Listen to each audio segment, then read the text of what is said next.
Essentially, I'm homeless.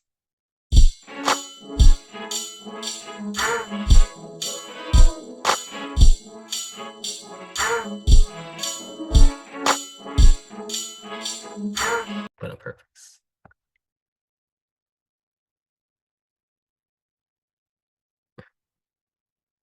Why and how I got here. Okay. Um, Over the last few years, I didn't really like where my life was going.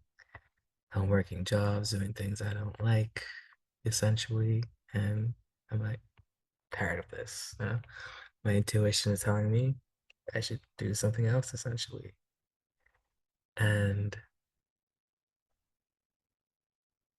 the last place where I was at, I was working and staying with my boss. And I decided I'm gonna just leave. I'm gonna go pursue my dreams, follow my art, my passion, and that's my art. And now I became homeless. I moved, went to the most artsy place in town, currently in Ottawa. So that's like the center of town, downtown area, and that's where I'm at. What did I learn about myself? I actually learned that my art goes beyond the things that I produce with my hands, the music I make. Like I make beats, I rap, I do poetry, all those things. But I know this is the way I live my life. And beyond that, in pursuing that goal, I figured the best thing that I could probably do beyond just making music and whatnot is to take note of what my life has been like the past few weeks and leading up to this whole thing and pay attention to what's going on around me, my experience. Actually, being homeless is not that bad for me. Um, there's a lot, there's a lot of things that's like,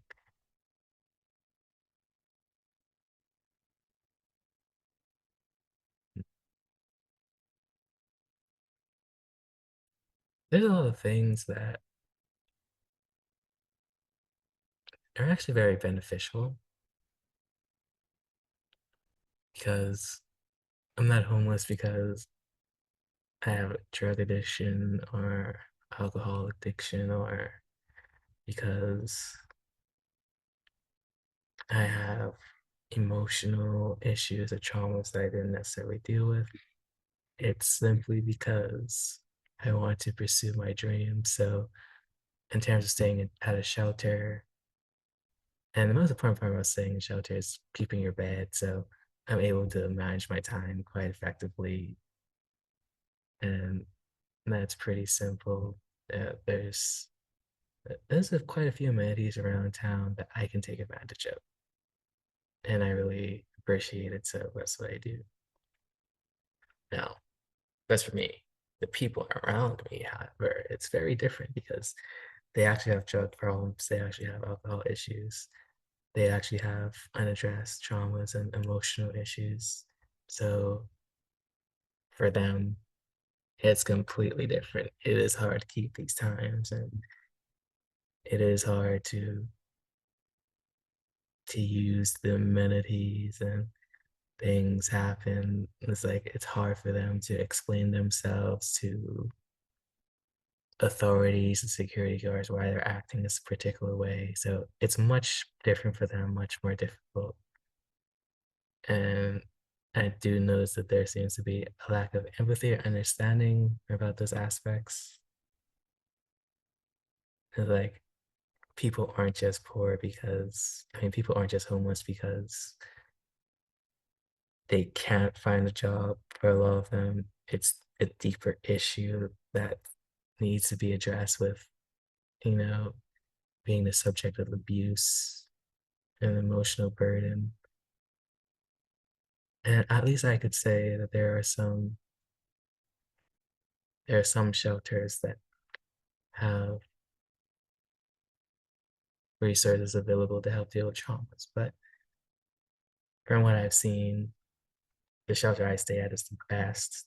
The auto emission it's pretty decent compared to the ones around where there's not as much care taken with the guests. But it also seems to be a bit more strict with the rules, so that's probably where that balance comes from.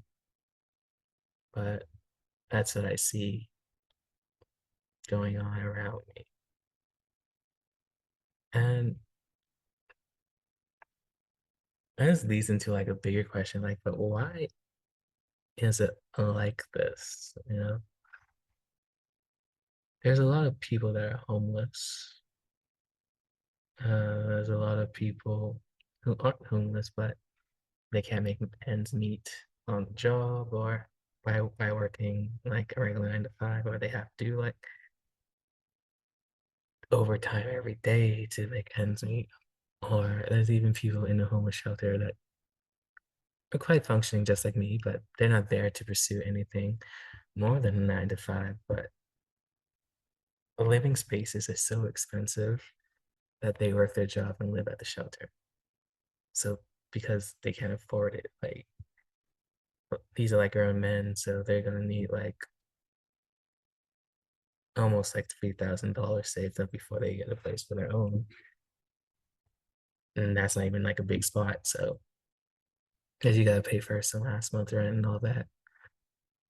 So it's something to look at.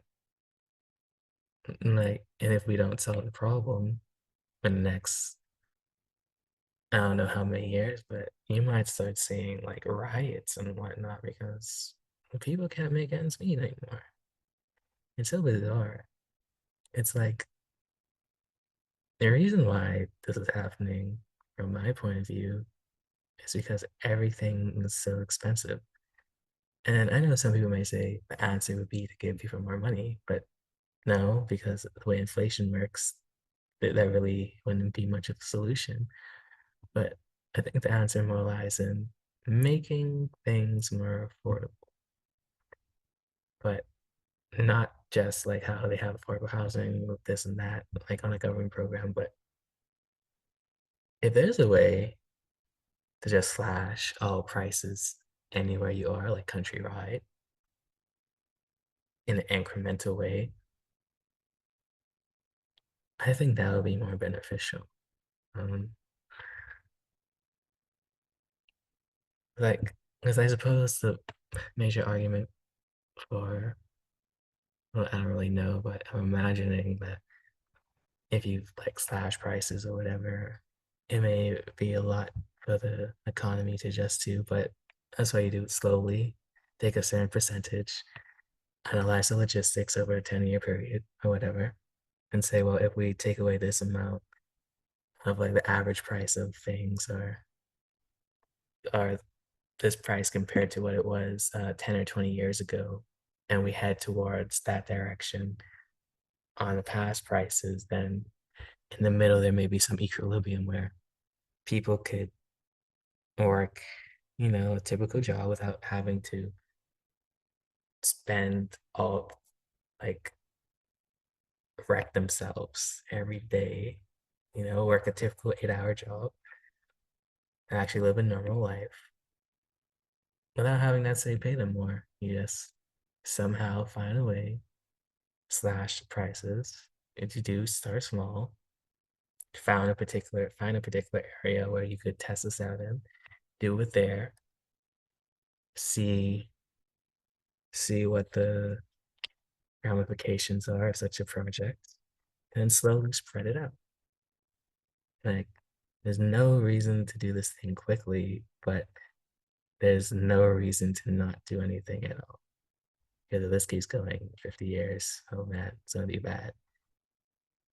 And I guess the thing people think, oh, everyone should just have their own business or whatever, but it's like everyone's working. I mean, if everyone has their own business, it's already to find employees to work for you. And then it's like, well, what's the point of having your business? The only reason why everyone needs all this money is because the bills are so high.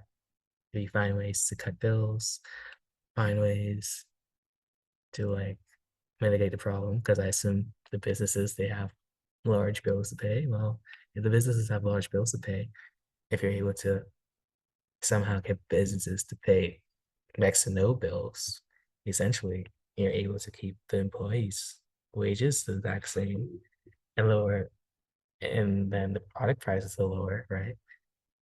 I guess the argument there would be, well, the product prices are lower than how does the company make money, right? But then everything's cheaper, so in a way, it kind of evens itself out. Like I think there's a solution there, honestly, because life is hard as it is already, and other than that,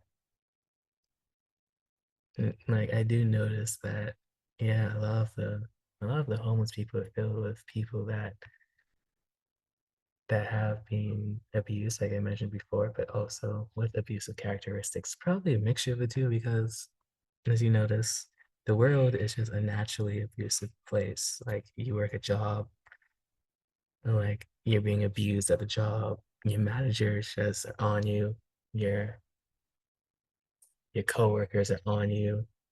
But like the most minute details is like their life is so messed up that they have to take it out on someone else. And then eventually there's on the other end, there's the people who are just too afraid to speak up for themselves, this, that, and third. And it's like it's just a bad marriage because all the blame always get put on those people, and then who knows what happens from there. So and because of that, that's why a lot of people develop abusive characteristics, I believe, because well, there doesn't seem to be much of a space for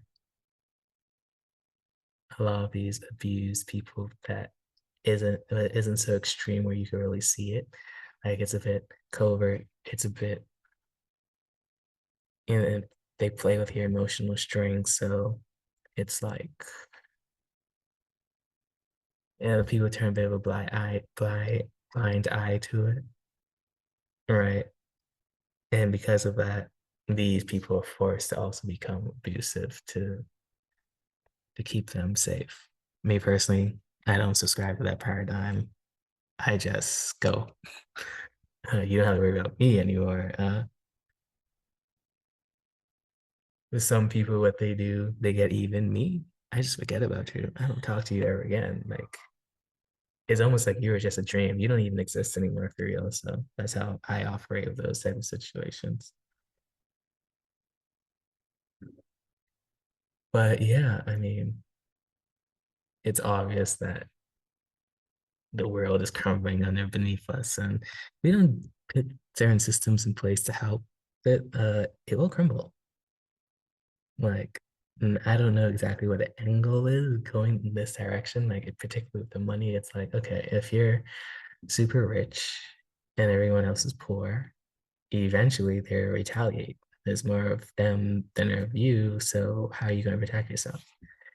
And if you did protect yourselves, right, and somehow got rid of all the poor people, well, then there's no point of being rich because the power of being rich is having more money than poor people. But if you somehow eradicate these people from self-defense, then you just stuck with rich people. Then that means none of you are rich. So, because who knows where it's going to be 50, 100 years from now? You might see people mauling people in the street. So it's like, um, it'd be a good idea if you have resources to actually find genuine ways to help other people with less resources. And not in ways that make them dependent on you, but ways which could eventually lead to their independence because people need to be able to do things for themselves, obviously. So, if there's a way we could just cut the prices down, man, I think that'd be a really good start, you know? Yeah. Also, I look a bit stoked It was like a tsunami fell from the sky today, and it's crazy situation. There's a lady. She was missing her child. She needed a phone. Try to help her out, but this place was wet. It's crazy. I don't know if that was a sign to encourage me to post a video or to discourage you from it, but it's posted either way, so it doesn't even matter, you know? Doesn't even matter. And with the rest of the luck, you know, it's on purpose. It's uh, a very advanced version of self-love, you know? Because if you can't just wake up and be like, I love myself the way I am, then you have some work to do. It is what it is. And we all start there. I start there. But that's the thing. Life is ironically cyclic and always ironic, right? So me, right, this may look like, oh, it's not self-care because I didn't take care of myself. After you go through the journey of like looking the best and looking style, like none of you see me when I look fly. It's crazy. You never seen anything like it. Never seen anything like it, I tell you. But at the end of the day, when you're on the other side, you end up the way you were from before because you completed the cycle. And essentially, your best version of your self-love will look like a version of you where you may have not loved yourself as much, but your mentality is different. Like your perspective is different about the situation, right? Because now you have confidence. Like people used to look at me a weird way because I wasn't confident in myself, but now I'm so confident in myself that people look at me a weird way because they're unsure of their own self, right? So like this thing works, right? So it's just like being adult. The ultimate form of being adult is childlike, not childish, but childlike. You want to have fun in this life, so yeah, and cutting the prices on everything like, make it a lot of fun. You know what I'm saying, so thanks, I guess, for being here. Whether it's two of you or 1,000 of you watch this video, who cares? I said what I said. That's the end. Amen.